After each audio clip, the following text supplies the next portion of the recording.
or good night, folks. I'm your host, Simon Redhanded, and welcome back to Gaming Redhanded. Path of Exile 2 has been rolling for a few days now, and Grinding Gear Games has released their first bit of news talking about some of the launch feedback they received and what they're going to do to address some of the issues that the community has been giving them feedback on. So we're going to go through this list here one by one, talk about some of the changes they're making, and we're going to see, are these going to be enough? So with that, subscribe to the channel, hit the like button if you haven't already, folks. Let's get going. One of the big changes here at the top is talking about the dodge roll changes, which is fantastic, because a lot of players have expressed frustration with being trapped by monsters. While it is intended for monsters to be able to trap and kill you, we felt the frequency of this was a little too high. We will be deploying the following changes in the upcoming patch. Player size will be set to 0 units while dodge rolling instead of 1 unit, and some smaller monsters can now be pushed while dodge rolling. This includes the small monsters such as the adorned beetles in Keth. Now, if anyone actually got to Act 2, you recognize those. That's how I started dying to Collision, is when you started getting surrounded by those beetles. You had to constantly be watching your back because they're popping up from walls and whatnot, and if you didn't pay attention for a second, all of a sudden you're not moving anymore because you just got attacked by 100 beetles and they all just nibbled your ankles till you drop dead. So this is a great change. Now, this is not going to allow you to phase through monsters, right? You can still be trapped. Collision is the defensive layer, right? It's going to be one going forward. This just allows you to have an easier time getting past some of the big monsters if there is a gap to be found between them. Next, we're going to talk about some of the checkpoint changes. A lot of players have been reporting that it can be tedious to need to retread areas of the map in order to get back to the objective they've already found. We will be deploying the following changes in an upcoming patch.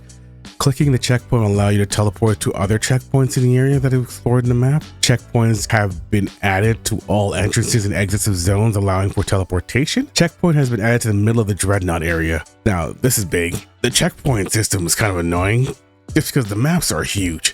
They all feel like T17 maps. If you guys played a Path of Exile 1, T17 maps were massive. And some of these maps, you explore them and you find that it's a big old dead end. And the fact that now I have to backtrack all the way back to where I need to go. You start getting some of the tricks, which is like logging out or, go to character select screen just to log back in at the waypoint. That can help you, or town portaling back to town using the waypoint. I started using some of those tricks, but being able to click the teleport totems to teleport to any part of the map, that's going to help a great deal in exploration. Next, we had item changes. One of the major problems that players have experienced is feeling that the game is not rewarding enough. This is an area that we have to be very careful about when adjusting, because it's very hard to reduce drops if we increase them too much. We have identified a few key areas that we believe will significantly improve the experience that the players are having. Now, they've had this philosophy for a while, where it's like, when it comes to item drops, they'd rather increase slowly than have to have it give too much and have to pull back. Now, people who've been playing, everybody knows that there's already been some improvements to the drop rates. I think they're slowly be tweaking those numbers a lot as we go through with every hotfix. There's been a bunch of restart list hotfixes where they're just slowly increasing the drop rate, which I think that's fine. It's early access. I think a lot of people need to recognize that the game is not out yet. I think a lot of companies have been abusing that early access title so much that people think that once we drop money on that early access, the game is ready to good go. So every problem I have, if it's a here now, I can just rage out and quit and say, no, this game is not ready or not as good as I think it should be because early access has all these problems. Well, look, they're addressing things quickly. This game has been pushing out hot fixes almost every hour. I think this next one will be the first one where it's like, this is a major addition upgrade. Next, we're going to move down to the rare monster changes. We felt that rare monsters were not rewarding enough. They weren't. This didn't affect the campaign as much because there were more unique bosses, increasing the overall amount of drops, but it's especially noticeable when playing the endgame where unique monsters are less common. In particular, the rewards that you were getting for the increased difficulty of rares wasn't lining up. We have deployed the following changes. Rarity bonus per rare mod has been doubled. 10% increased quality bonus per rare mod. Increase the chance of a rare monster inherently having more modifiers as you progress to the end game. These changes will cause rarer monsters rewards to naturally scale up as you get higher in levels because the number of mods of the monster can has increased throughout the campaign. These changes will cause rare monster rewards to naturally scale up as you get higher in levels because the number of mods a monster can have increase throughout the campaign and into the end game. In addition, many other forms of map juicing will indirectly cause rare monsters to have more mods as well, increasing the rewards of these other mechanics too. Also note the change below to make sure that each map has a minimum number of rares, which will also increase the average number of rare mods and thus increasing their loot drops further. This is basically what they have in Path of Exile 1. The harder the monster is, the more rewarding it's going to be. Now this is kind of a double-edged sword, so some of these rare mods can get crazy. I'm sure you've already encountered the monster with the little blue ring around his feet, the Soul Eater, that drains your mana. Some people are having a lot of trouble dealing with that thing. You're gonna see a lot more of that mod going around there, and while it will be more rewarding to kill those guys, it's gonna be even more reason to have your build on point once you hit end game to make sure you can deal with some of these juiced out rares.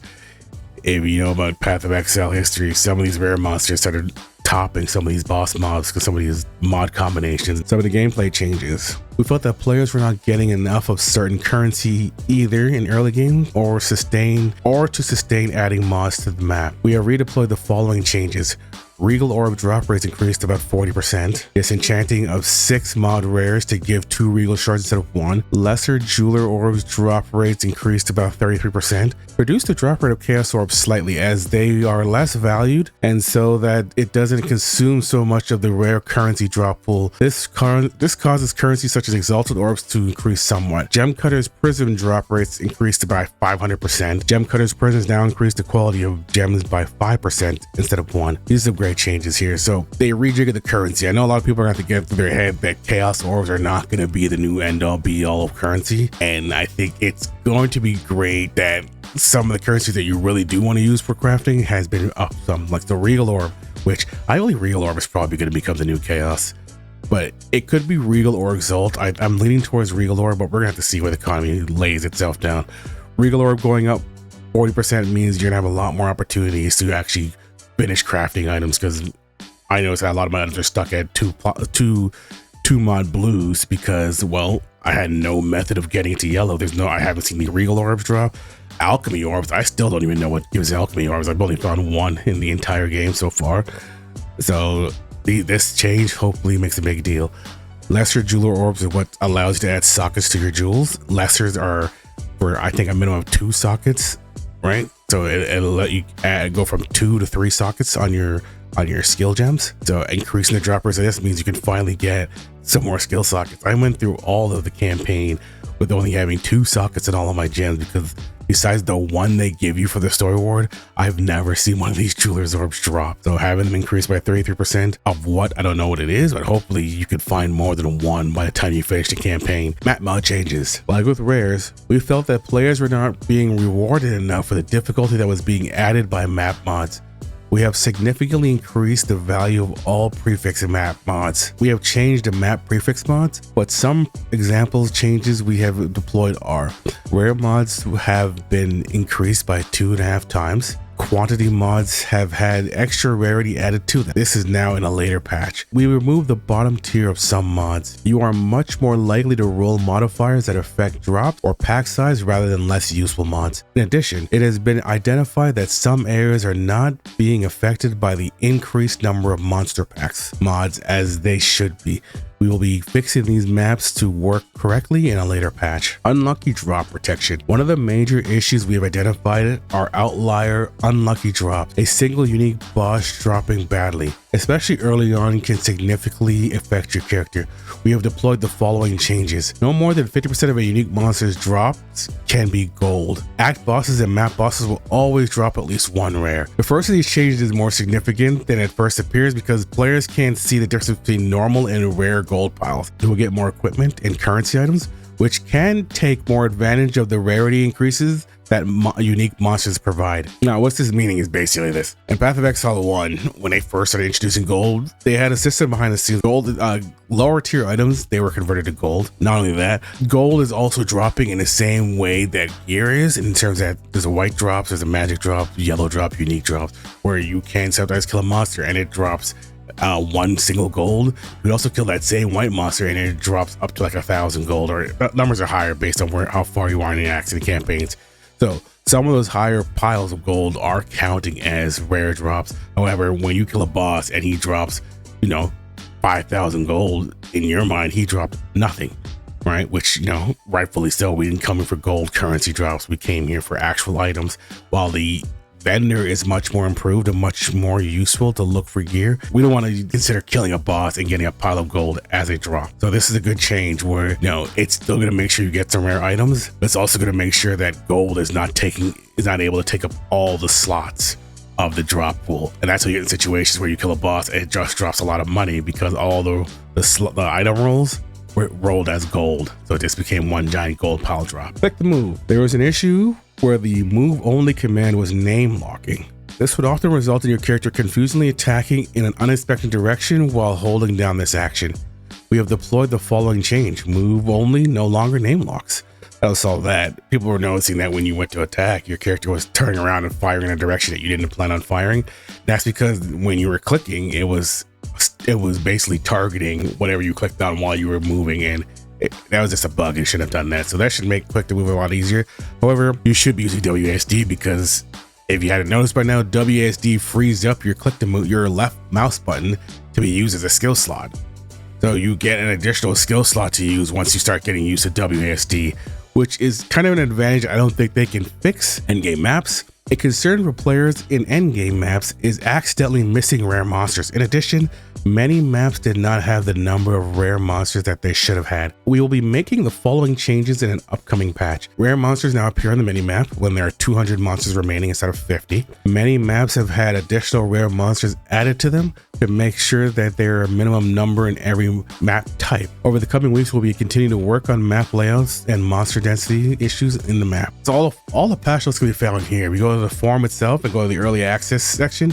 Every time they do any kind of change in hotfix, even though most of them are restart lists, they are very good at detailing exactly what they're adding to the game. I'm not going to go through these. There's a bunch of these since the game has started. There's like one an hour sometimes. So if you are curious about keeping up to date with all the patches as they're coming out, you can just jump in here. The game is moving quickly, guys. All right. The full launch is not expected for at least 6 months from now to a year. They are listing the feedback. It's grinding gear games. I have all confidence that this game is going to get where it needs to be. That's why I have no issue playing it. Yeah, there's a bit of a rough start. I've got some of my own complaints. I definitely plan on putting those videos out to talk about systems I don't like. But the reality is this: they got a feedback section here in that same area of the forums, and they're listening. All right, so that's gonna be it, guys. I got a lot of new player guides coming, a lot of skill gem guides coming, and the goal behind these guys are not going to be to tell you the best build that you should be playing or how you should be running the game. The goal behind my guides are going to be allowing you to learn how to fish in this game. A lot of people want to do their own cool builds, a lot of their own skill choices, and a lot of them aren't willing to do it yet because someone hasn't made them a guide on how to do that build and make it work. I don't believe in giving you a finished guide. I'm going to teach you how to choose a skill and how to navigate the Atlas trees so that you don't get stuck, or if you do get stuck, tell you how to go about solving some of those problems here. So check back on the channel. That video is coming up this week. That's going to be it for today though, guys. Have yourselves a good morning. And if this is the only video you're watching me today, hey, good afternoon or good night. What?